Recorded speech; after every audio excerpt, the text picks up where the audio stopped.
Hi folks, welcome back to another Karuba video. This week we're going to be doing a Bob Ross style follow along painting tutorial by yours truly. My name is Lily, I'm a student here at Southwestern and I'm president of the Art Association this year. So what we're going to need for this here painting is a nice square plain canvas of any size, whichever works for you. This one is 1 foot by 1 foot. I like to make smaller paintings for little decorative pieces like this just because they're easier to transport and I like them because they're small. You're also going to need a art palette or any sort of flat surface to mix your paints on. This is just an old lid that I have. Plastic containers or plastic surfaces work much better than paper plates because what the paper will do is soak up some of that paint immediately as soon as you put it on, and then it'll dry out quicker. So plastic is the way to go, unfortunately. I'm going to be working with a nice 2-inch brush for our background. And what we're going to be doing is we're going to make a little tree of life symbol with a nice colored background of your choice. I'm going to be using a sort of blue-green combination, and whatever y'all want to do is totally up to y'all. The background colors are totally your choice.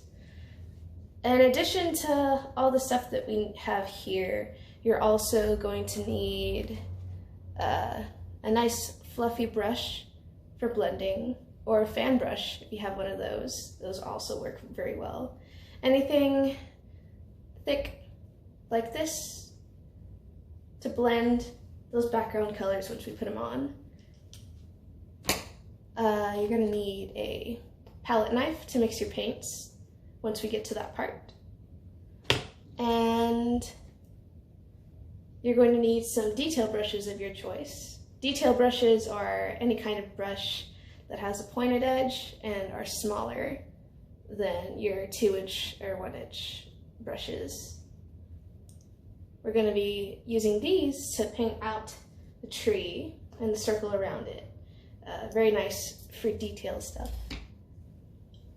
And to make the circle that goes around the tree, which we'll see later, you'll need any sort of circular object that you can use as a stencil so that that circle comes out nice and even. I just have this old rooster plate that I've had for years that I don't care if it gets paint on it, so it's all good. You can use whatever you want as long as it's a perfect circle and you can trace it and you don't feel bad about maybe getting paint on it. So now we're going to go ahead and start with our painting. I've got this nice blue color that I made from this dark navy blue, and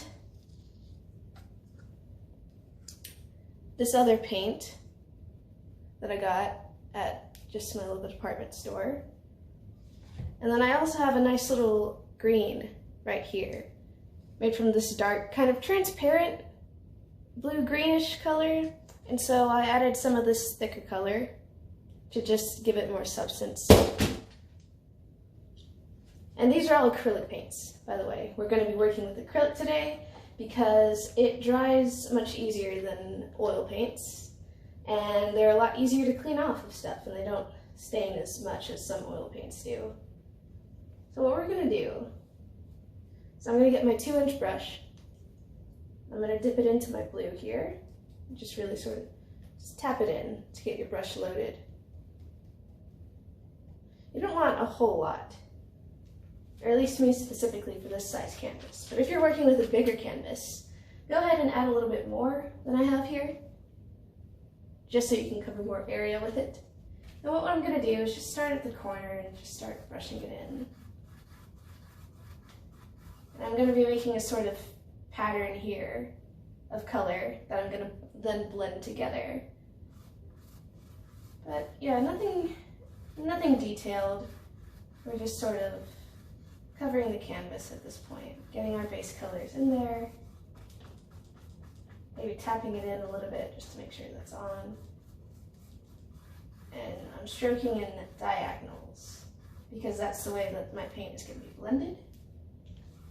So yeah, just stroking that on nice and even.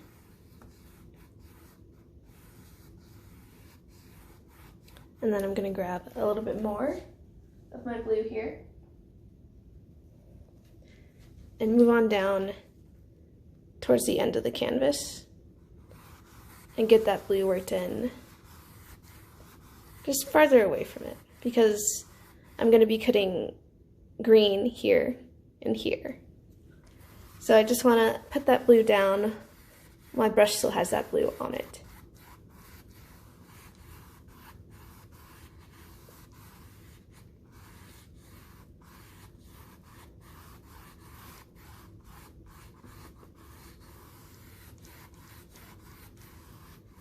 Starting to see now that I might have put a little bit too much paint right here.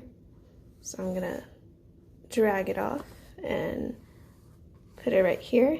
That's the nice thing about nice wet paint, is that you can just sort of scoop it up and move it elsewhere where you need it. Yeah, we want this to be a sort of semi-thin layer so that it's easier to blend, and we want to have some of that lightness of the canvas showing through, just to give this painting a sort of illuminating effect, which is always nice. So yeah, just drag it all the way down to the end of your canvas.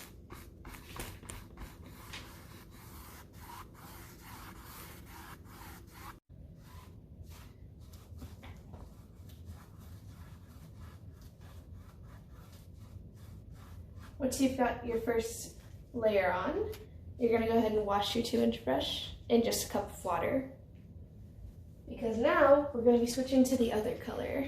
So yeah, just get any cup, any old cup, fill it with water.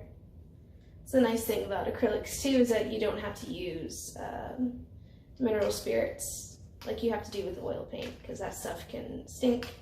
It's also very toxic, so it's not good to use it in any sort of not well ventilated area like a college dorm, for example.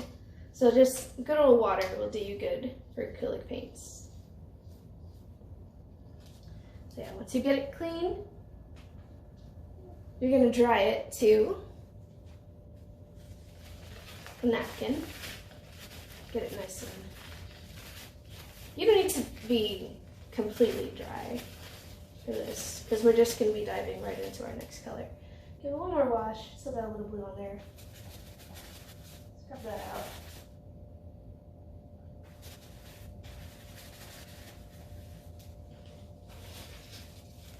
Doesn't have to be super clean either, because we're also going to be blending the two colors together.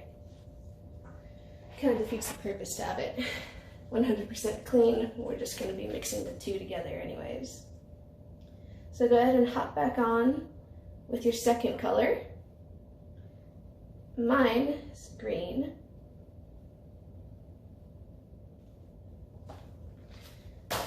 Once you've got it on, go ahead and work it in your blank spaces.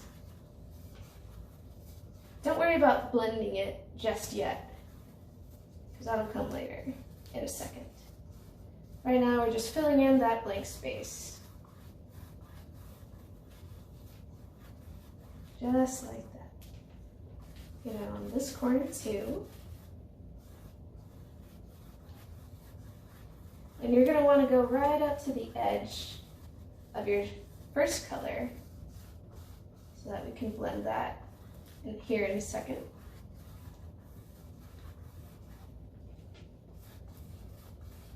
And don't worry if it doesn't line up perfectly, because we're just going to scrub over those two anyways. If you feel like you need more blue in certain areas too, you could always just dip your brush back in the blue once you're done with the green and touch it up again. So yeah, now we're just getting that last little corner. Still going in diagonals, just to get a sort of cohesive direction of the paint strokes, because that's always nice in a painting. It's having a plan beforehand. It's also nice to go with the flow too, though. That has its perks.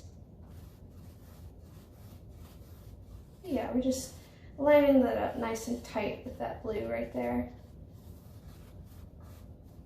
Just like that. We also don't want this layer to be too thick. Just because we want some of that brightness of the canvas to show through. Sort of give this painting the illusion of light. You can't actually have light projecting from a painting, so artists have to find a way to work around it.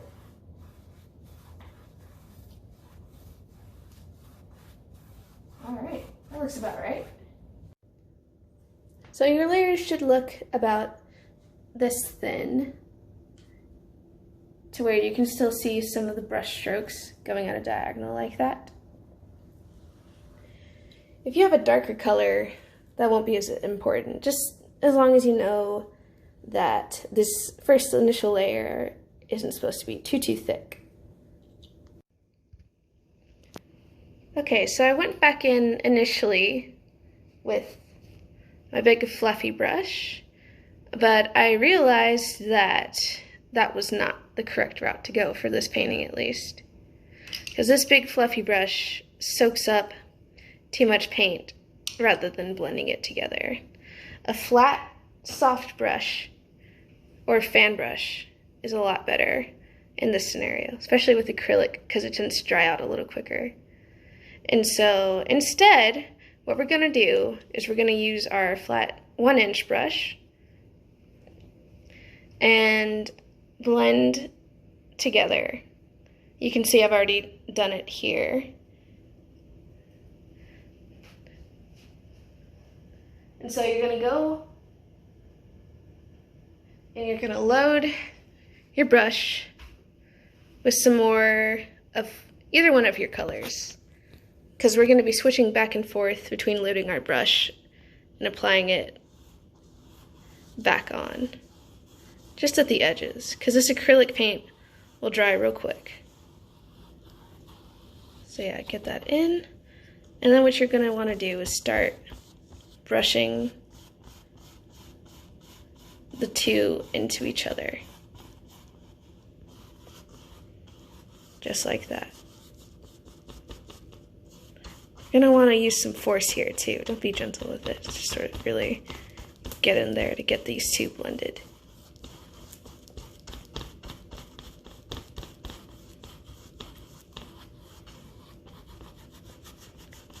This is going to give you a nice shadowy effect too as you're doing this.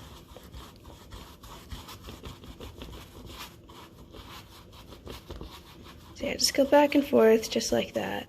Every now and then keep going in at the diagonal. I'm going in with my green.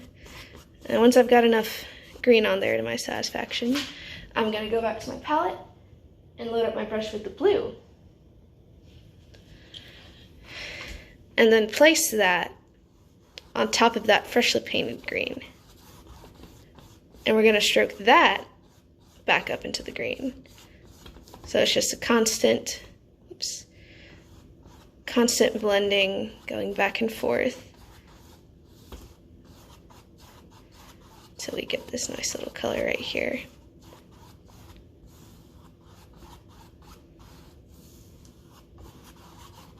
Going up and back down and back and forth. That's what we're going for here. Get some more of that blue. Blend it in towards the bottom. This is definitely, at least for me, one of my favorite parts about painting. Just starting somewhere, filling in an empty canvas, of course making mistakes along the way, and just rolling with it. Blending has always been very satisfying in a way too, just because it's nice to see just these two separate colors coming together to form a whole new one. Especially when that new one comes out exactly the way you pictured it. That's also nice. So yeah. Just blending, continuing to blend back and forth.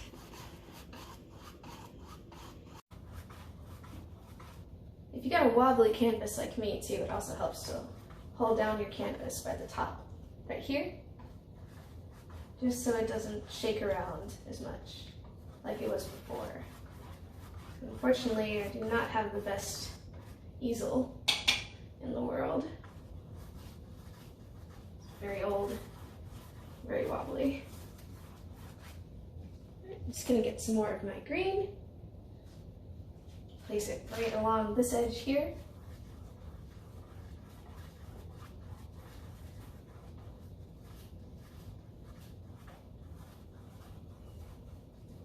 By now this is pretty much dried, unfortunately. It's a lot easier to blend wet on wet paint. But with filming, that process is sort of expedited. But you guys at home, just remember to, when you're starting your background colors, to just keep rolling with it. Keep rolling with it. Work at it while everything's still wet. You'll find that it blends a lot easier that way. Everybody's home. Hey, sorry. Bonjour! Bonjour! Sorry about that, y'all. That was actually Claire, another Karuba member. Or, I say another like I'm a member, but I'm not. I'm just a special guest here on the Karuba channel from Art Association. So yeah, just blending in, going up and back down. Nice and, well, not super forceful. We don't want to be too light about it either. We want to really tap that paint in there to get it blended with the blue or the color of your choice.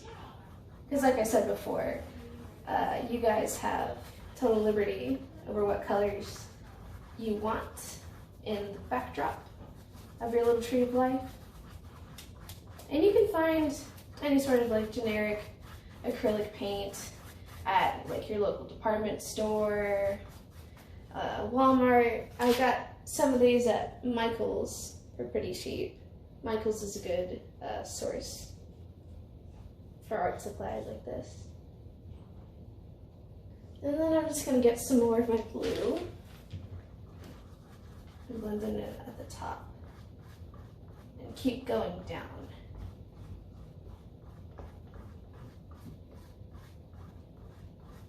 Back into that green, get that nice lighter aqua color. And there goes the wobble. You love that wobble. So yeah. Speed also helps. The speed that you're brushing can also be a good deciding factor in how well your paint gets blended. Because the faster you drag it, the more paint you're moving back and forth. If you do it real slow like that, that's not going to do much. So you want to go fairly fast. Just really get in there. I see this dark line right here, so I'm going to fill it in with some more blue. And you can kind of get crazy with it too. At this point, you don't have to be abiding very strictly to your little stripes of color that you put out before. What the heck? You can put a little blue right here, maybe some right here too. And just sort of blend it all in real quick. Make it all wild and free. Going in different directions.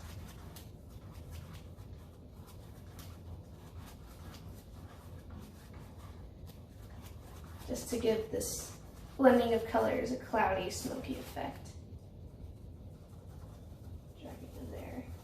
If you have any hard lines where your paint has dried, you can also put more of the opposite paint on top of that to make that disappear.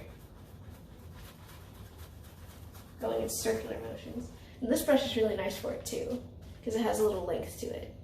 You can really bend it to your will and just sort of blend all around with it.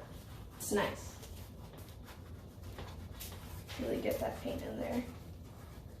That's starting to dry a little bit, so I'm going to reinvigorate it with some blue.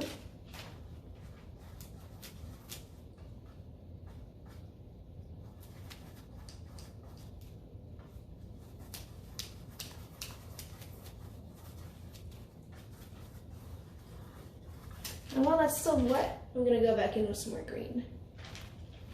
Not too much. At this point, we shouldn't be putting big gobs of paint onto there. You want to start off small and then work it out with your semi-dry brush. Because that will bring out the lightness of the canvas as well. You don't want whole gobs of paint on there. So yeah, just keep blending. It's easy to get really caught up in this part of it too, because it's very hypnotizing. It's very satisfying too. You can also go back and forth across your diagonals in the opposite direction, and big wide strokes just to sort of get it really solidified.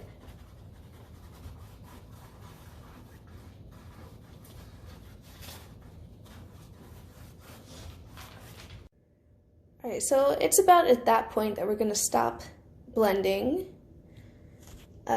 You want something a little along the lines of this. You know, it doesn't have to be too perfectly blended together. Because for this particular painting, this little patchy strokes around here are going to have a nice, almost tie-dye effect for your backdrop, which I think goes along nicely with the Tree of Life that we're going to do. So we're going to take a little break and let this dry completely. Give it about 10-15 minutes. No more than that, because this is acrylic. Hi folks, welcome back. I hope you enjoyed your little break. Now that our canvas is nice and dry, and you can run your fingers over it without any paint sticking to you, and it doesn't feel wet. It's okay if it feels a little tacky. That'll be fine. As long as it's dry, that's the most important thing. We're now going to move on to painting our little Tree of Life. But before we paint the tree, we're gonna have a little circle outlining it. And for that circle, what I've got is this just plain straight black acrylic paint. And I found this nice coppery metallic paint at Michael's.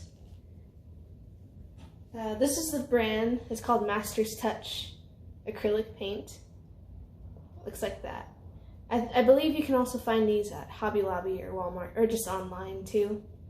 The color is brown red. I don't know how well you can see that, but yeah, that's the color, brown red, for $5. Pretty cheap.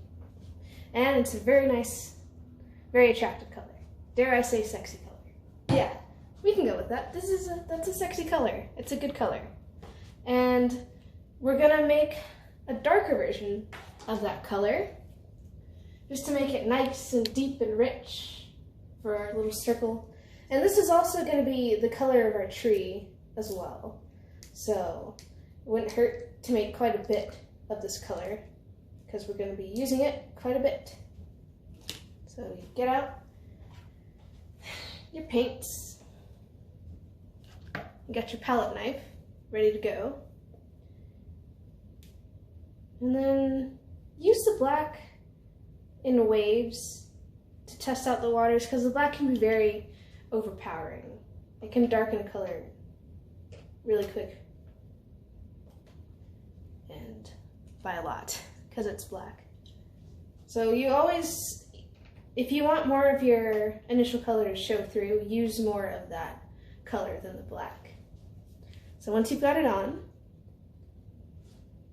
what you're going to do is take your knife and just sort of mix it all together in little heaps. Just sort of push it back and forth, push it down on top of each other. Once you get really good at it, you can do it pretty quickly too. Just constant motion, just get it real mixed. So you get this deeper shade of it What's nice about metallic paints is how that metallic color still shines through when you mix it with other colors that aren't metallic. That changes a lot of things. Very nice. So yeah, just keep blending it. And I'm just gonna hold it to the light to see how dark it is. I think I want it quite a bit darker than this. Because what I'm going for is more of like a colorful black. Which is, what that means, it just means you're not using straight black. You're incorporating other colors into it so that it has more color variation and depth. Provides a more fuller painting. I'm just gonna keep dipping in the black until I get the right shade that I want. When in doubt, always use less than you think you'll need, because once you put that black down, you can't take it back. So just go in small waves. Test it out first, because you can always add more after that. It's not enough. That's easy enough. So yeah, just keep blending and stirring and blending and stirring over and over again. And if you want, you can also like take your palette knife with the color on it and just sort of hold it up to your canvas to see how well it would match up. Because it helps to have the colors side by side so that you can compare. That's also a good reference for how dark you want this to be. And it's still not quite dark enough. I want it to be pretty dark. I'm not too worried about it being dark to the point where it kind of blends into this, because what we're going to do is add some highlights in this gold color that I have. Also metallic paint.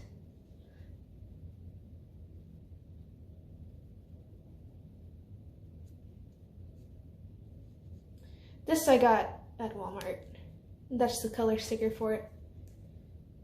Craft Smart Ultra Bright Metallic Paint. And this is really nice for adding in highlights and stuff.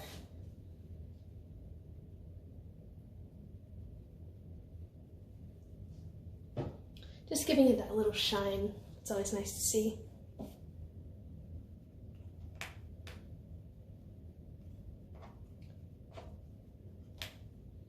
I really like it when artists use metallic paints and works with metallic paints in professional galleries or in their student work or in their professional work and such. Just because, I don't know, I feel like anything that resembles glitter can kind of be looked down upon.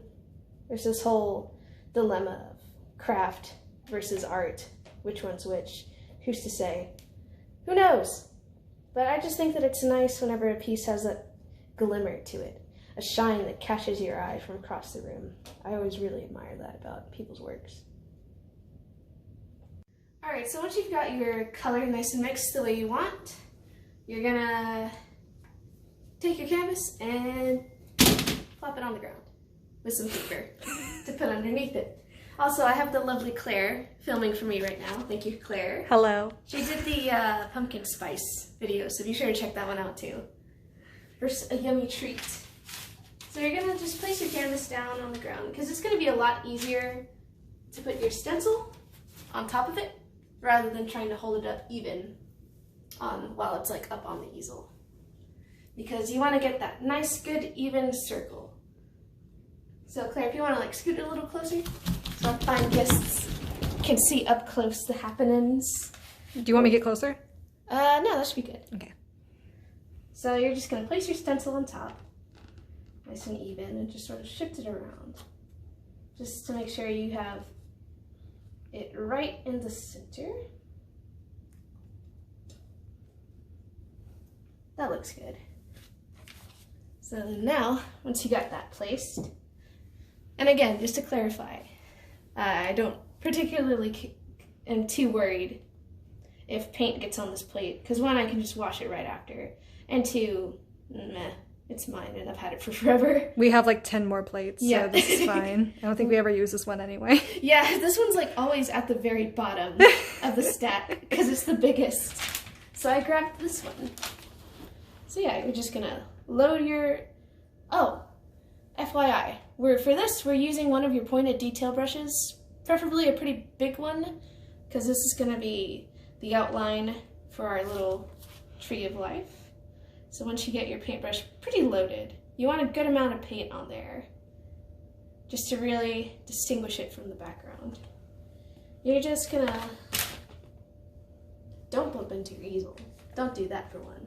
What you do want to do is sort of hold your stencil steady so that it doesn't shift too much, and just start pressing up against the edge and going around, applying some nice even pressure. And once you start to run out of paint, just go back for some more.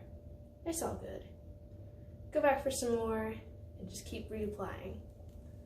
And you're just going to keep doing this until you go all the way around. Make sure it's like even while you're doing it too.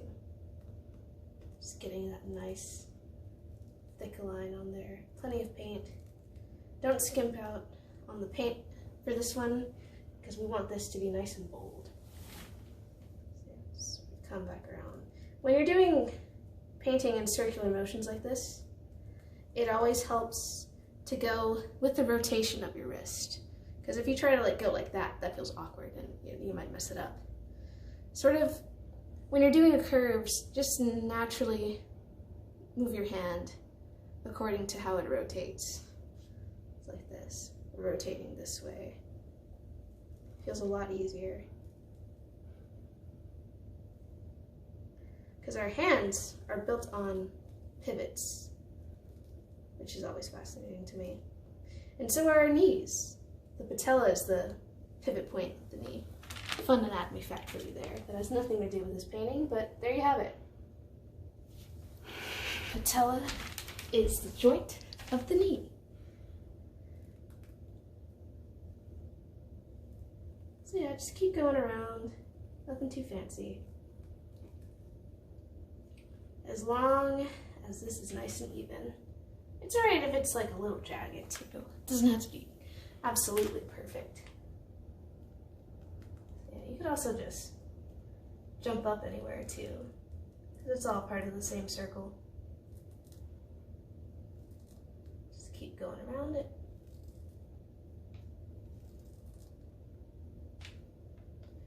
Add some more paint.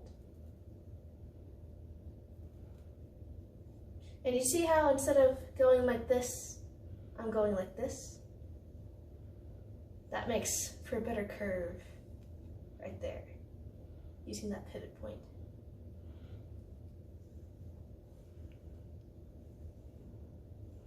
You can move your hand along though, in combination, if you're doing big wide strips like that. Also helps if you have good lighting in your room, so that you can really see where you need more paint and where you're good. One of those halogen lights, those are always nice for when you're drawing or painting. Or one with like a little terrier on it that we have. Oh yeah. Look at him. Look at that. Best purchase I've ever made. Fantastic boy. Also, good looking circle so far. You're doing amazing. Thank you. Speaking of this circle, I think it's about done. So then, once you're confident that, got a little paint there. Once you're confident that you've got a good enough circle, you're just gonna grab your stencil by the tip, lift, pull away. And there's our circle. Wow. All right, now that we've got our circle nice and done, we're gonna start building our tree on the inside. So once again, we're using just initially, we're gonna use our bigger detail brush. We're gonna work up towards using our small one. But for now, we're just gonna get the general outline of that tree in there, using the same color that we used for our circle. So then we're just gonna start building in our tree. This big body of it in the center. We're just gonna sort of drag our brush down like that. these sort of wavy patterns. These right here are the roots towards the bottom. So yeah, we're just going to keep filling that in and adding more roots.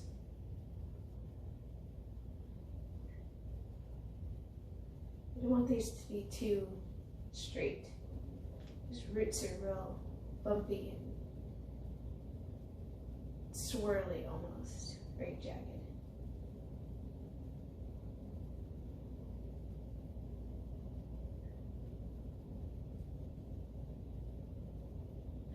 And yeah, just keep working at it, little by little. So yeah, you're gonna have multiple little spouts coming up here. And yours is not to be exactly like mine. Take a little artistic liberty with it, if you will. Yeah, just sort of maybe split one into two. Branch it out. Because roots of trees are real organic and kind of gnarly.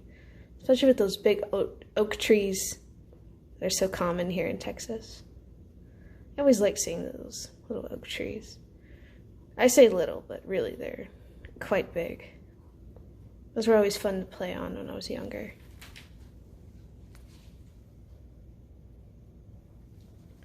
So yeah, just grabbed a little bit more of that paint from behind me.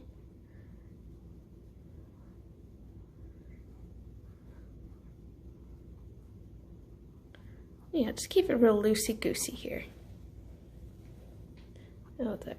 Add another one down the middle, just to make it look more even. For this, you'll want to keep going back and forth with your paint. Oh, that was a lot. I think I'm going to leave some up there for later. If you happen to grab too much on your brush, you could either just rub it back on your palette or stash it somewhere else that you want to paint later. So you got those to work on. Just don't leave it there for too long or else it'll dry. But the thicker you put the paint on, the longer it takes to dry. This would take significantly longer than this or this to dry, because this is real thin, real flesh up against the canvas. This is much, much thicker, which is nice. I think we're getting close to done with these roots here. I think I have a good amount of roots that I'd like to have.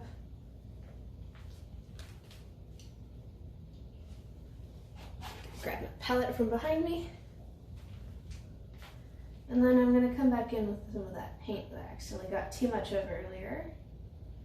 Just branch it out to start working on the top of the tree. The top of the tree is going to be a lot more refined than these roots here. These roots are real thick. We don't really want that at the very tips of the branches, because that's not how the trees look.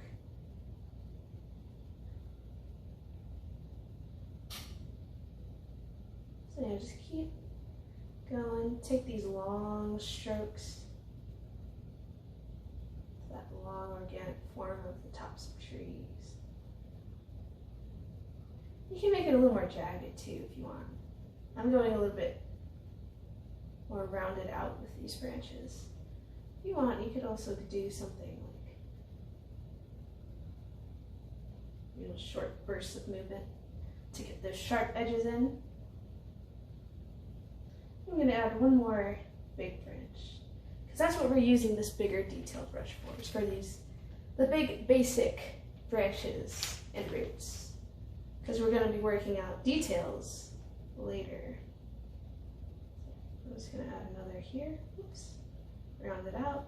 It doesn't have to be perfectly symmetrical either, because that's also not how trees work. There isn't one tree out there that's perfectly symmetrical. Guaranteed. Just not possible. So yeah, I'm just thinking this one out a little bit more, I think, towards the base. Because with branches, They start out thick at the very base of the tree where they start. Then as they move forward, they thin out a lot and make more little branches and twigs too.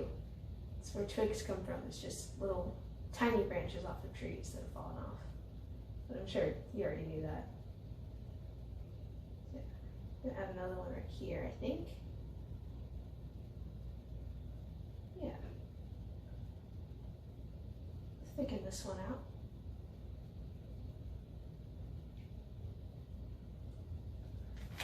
Okay. So once you've got that, go ahead and wipe off the excess paint. Excuse me. I always get those two mixed up. Wipe off the excess paint off your big brush, because that'll make it easier to clean later on. You don't have to clean it right now, because we might need to jump back in later and use it to fill in some larger areas. So just leave it there just in case, because we can always just clean it up right after. Because we're getting pretty close to finishing this. We're over halfway done at this point.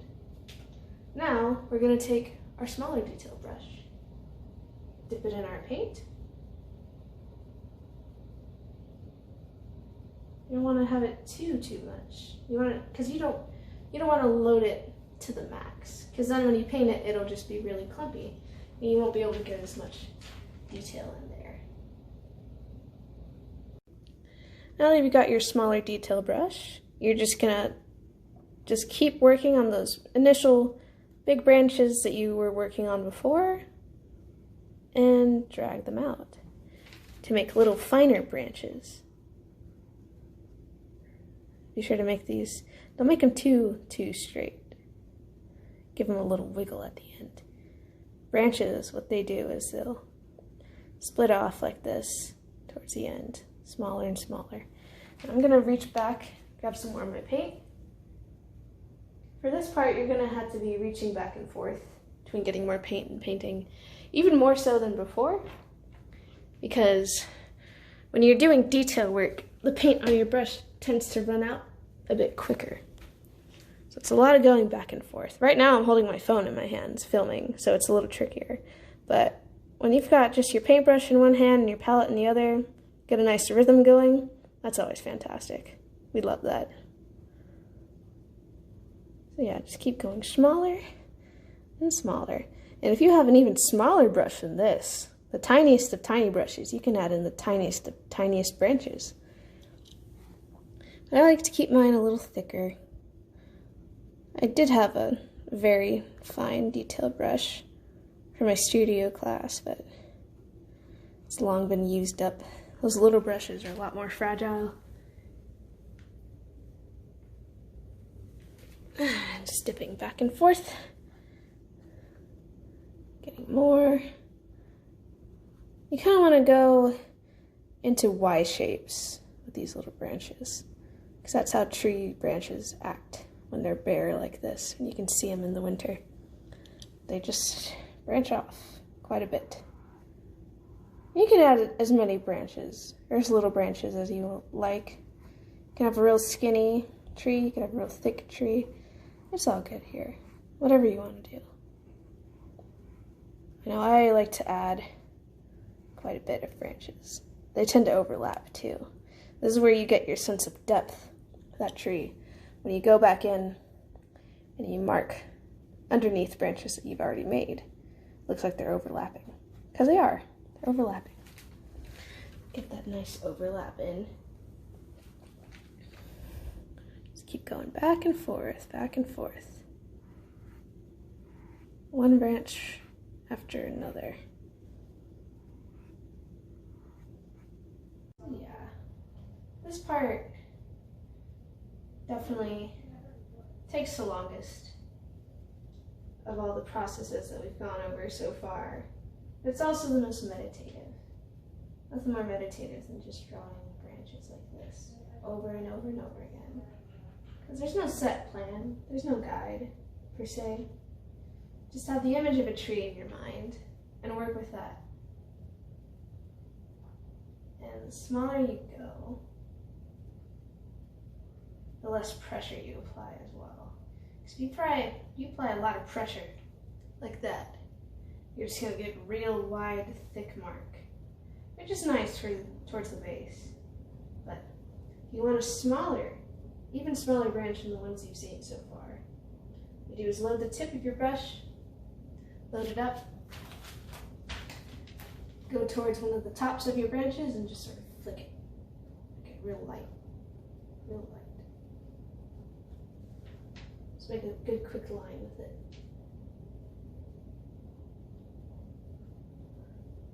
With that technique in particular, and to have your brush loaded all the time with tiny amounts of paint. At the end, very faintly, but very lightly. Pressure and speed plays a lot here, like it does in much of painting, but here especially, when you're shifting from broad and thick to skinny and light. It's all about pressure and speed.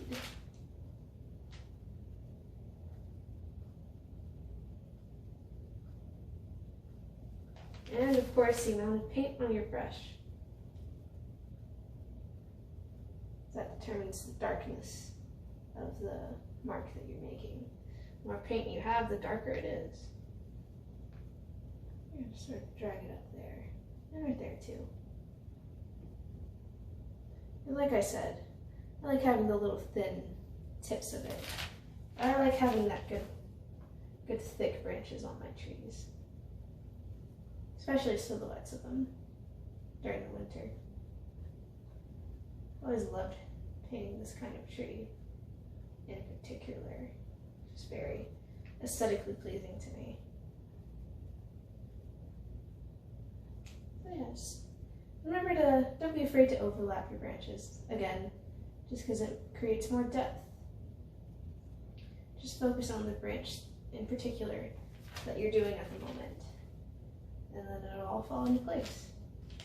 Let's see, got a lot going on right here. And I'll come back, because there's more I'd like to do, but I'm just gonna thick it out over here as well. Because this is looking very lonely and empty. Need some little branches here, some little friends.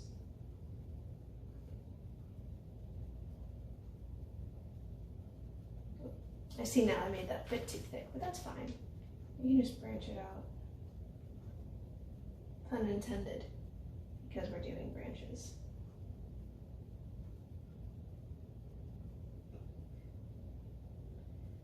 So once you've got some more little branches going on, you can add even tinier branches on top of those. By taking your brush and sort of pressing it down on one side, turning it around, pressing it again, so that the end result is a really flat looking brush like that. I realize now that's a little bit too much paint, so I'm going to put some back. But that's the gist of it. Squishing it on both sides so it comes out nice and flat. So what you can do then is very lightly drag it along like you would a pencil by the sharpest end, and just lightly dragging it out to make a very thin line. You can see I already have a few going on.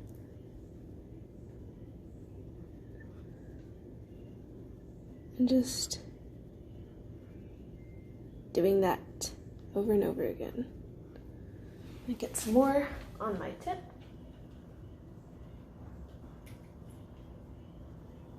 Come back in and add more tiny branches.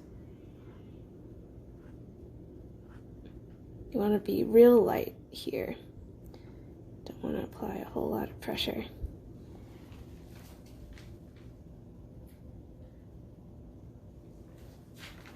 It's helpful to keep going back and flattening your brush fairly constantly, just so you get a consistent consistent texture going on here. And it's very light and thin and airy. This one's actually a little thicker. I'm going to thicken it out. Then go back. Add more paint. Keep going at it. You can do this as many or as little times as you want. I like a good condensed tree.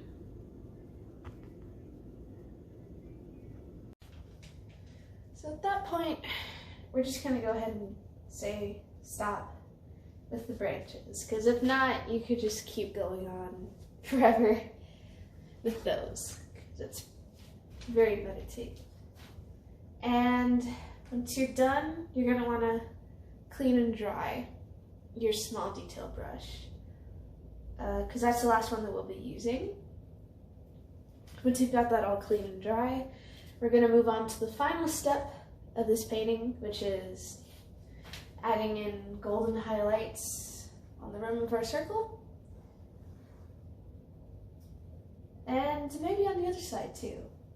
You can be kind of liberal with the highlights.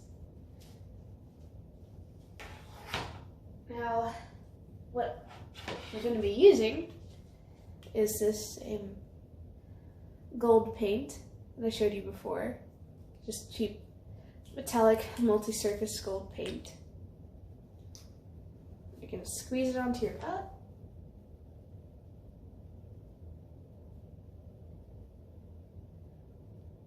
You don't need too much, because we're just going to be doing highlights. In hindsight, that's probably a little too much. You would probably need like a quarter of that, even, maybe a little more. So yeah, we're just going easy with it. You're gonna load your brush.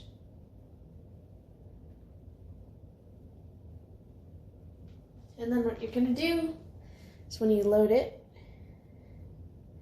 you're gonna dip it into the paint and then just sort of twirl it so that you get that nice rounded tip. And it's not too clumpy. Just round it out, twirl it, just like that.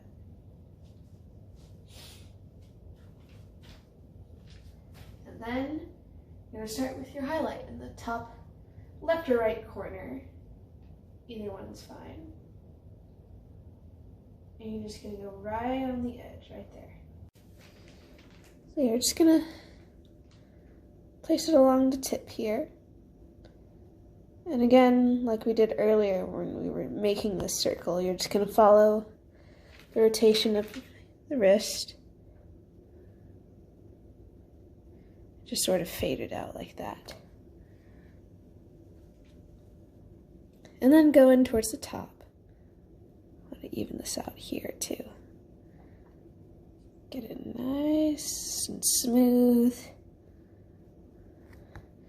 Be careful with this. This is still a little sticky and wet, so you want to place your hand on it lightly if you're placing your hand at all. And just sort of lightly stroke it out until it fades. A little pressure, just a little bit. So you get that nice shine. Oop, didn't mean to do that. And if you make a mistake, you can just rub it off with the dry paint. It's not too noticeable after that.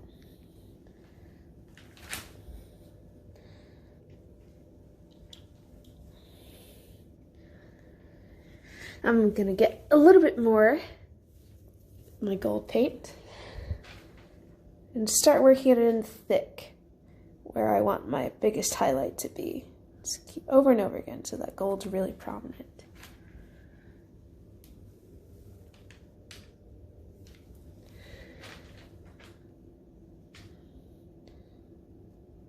I like to get it on nice and thick just so it really pops.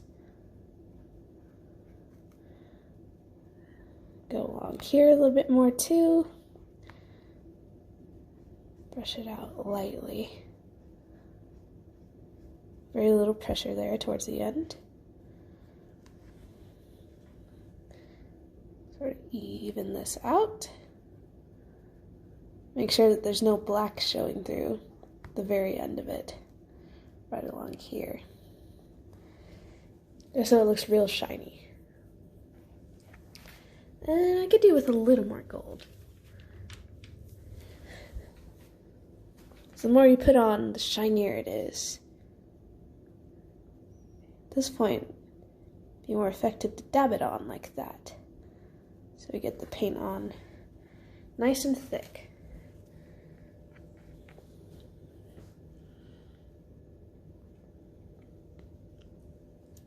Looking at it now, well, normally I'd say that could be done. You could add some more of this gold all around the circle if you want. Initially my plan was to just tap here, but now that I look at it, it feels a little empty. So I'm gonna do it on the very opposite side right here, just to sort of round it all out. Using the very tip of my brush to make a good straight thin line too. Tip is always nice. Just gonna work that along the edge. Grab some more paint.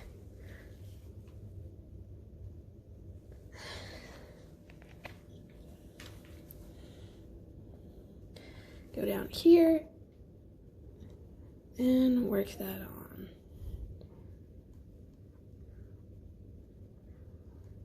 I'm just really fond of this gold paint. It's so nice.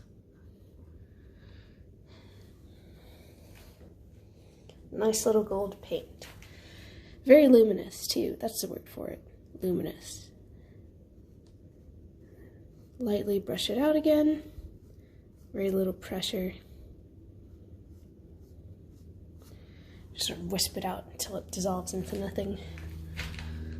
Then down at the bottom here, wisp it out again.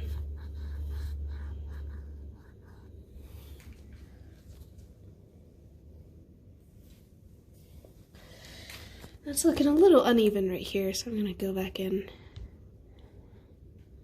paint some more.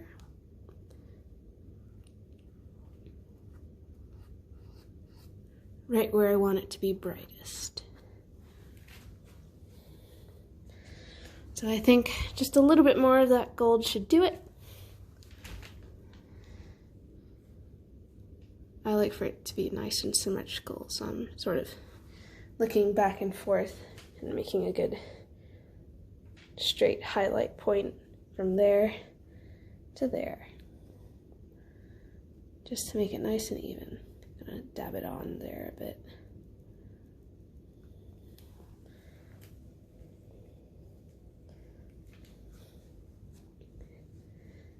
And there you have it. That's our finished piece. Well, there you have it. Here's our finished product.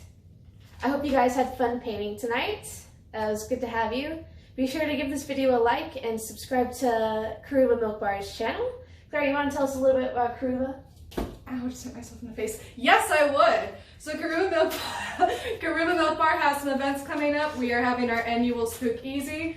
So if you want, you can send us some of your talent videos. We're gonna have a t-shirt fundraiser coming up. And right now we're doing like a drink contest. So hopefully by the time that's up, things will still be going good. I'm so glad I didn't drop that. Have a good night and wear thy mask. And that was Claire from Karuba Milk Bar, also my model and camera person. And art. And art. Also, be sure to check out Art Association if you're interested. We meet through Google Hangouts every Wednesday at 5:30 p.m. If you're interested and want to get in on the meetings so that you can have access to the links, be sure to email me by the email address that's going to be down in the description below. And yeah. Lily, catch the art. You guys enjoy. We'll see you next week.